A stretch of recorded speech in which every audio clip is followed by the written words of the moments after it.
Eclesiastes capítulo 10. A excelência da sabedoria.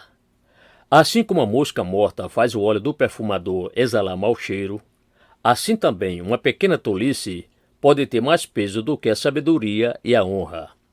O coração do sábio se inclina para o bem, mas o coração do tolo se inclina para o mal.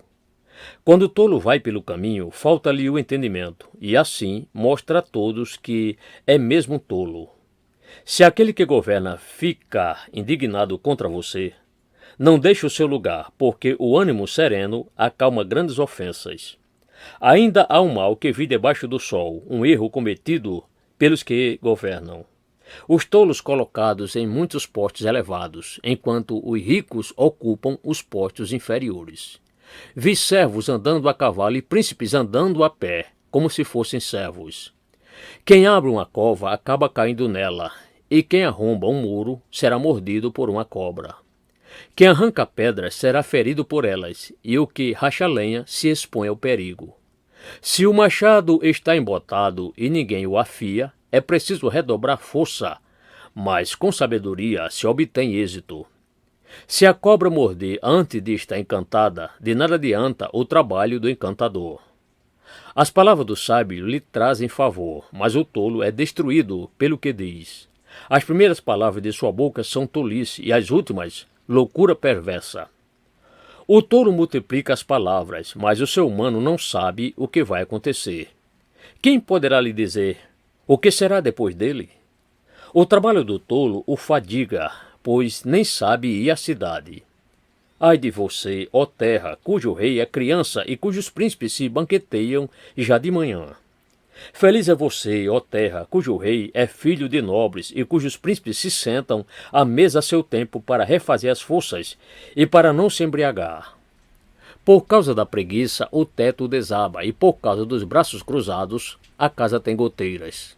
As festas são feitas para rir, o vinho alegra a vida e o dinheiro dá conta de tudo. Nem em pensamento fale mal do rei, e não fale mal do rico, nem mesmo quando você estiver sozinho em seu quarto, porque as aves do céu poderiam levar a sua voz, e o que tem asas poderia contar o que você falou.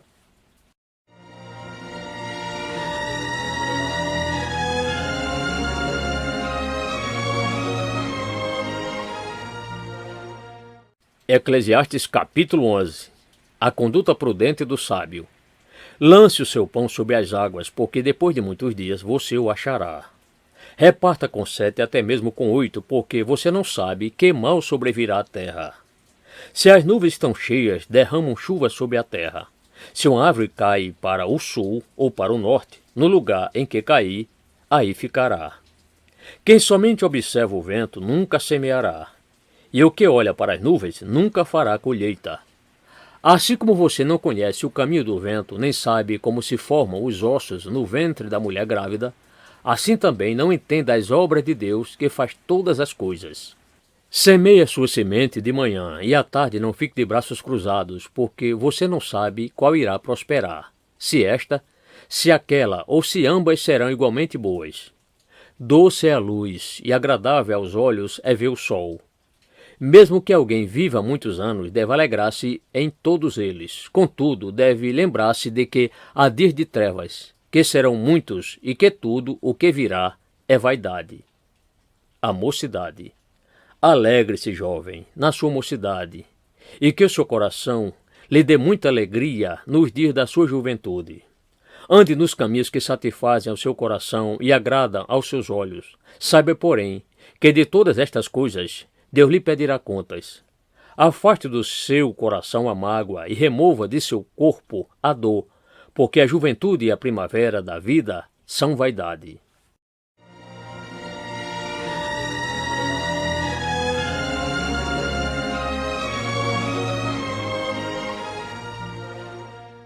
Eclesiastes capítulo 12. A velhice. Lembre-se do seu Criador nos dias da sua mocidade, antes que venham os dias maus e cheguem os anos em que você dirá, não tenho neles prazer. Lembre-se do Criador antes que se escureça o sol, a lua e as estrelas, e as nuvens voltem depois da chuva. Lembre-se deles antes do dia em que tremerem os guardas da casa, os seus braços, e se curvar os homens que no passado eram fortes, as suas pernas, e cessarem os moedores da sua boca, por já serem poucos, e se escureçam os que olham pelas janelas os seus olhos. Faça isso antes que as portas da rua se fechem e o ruído das pedras do moinho se torne difícil de ouvir. Quando você se levantar, a voz das aves e todas as harmonias, filhas da música, começarem a desaparecer.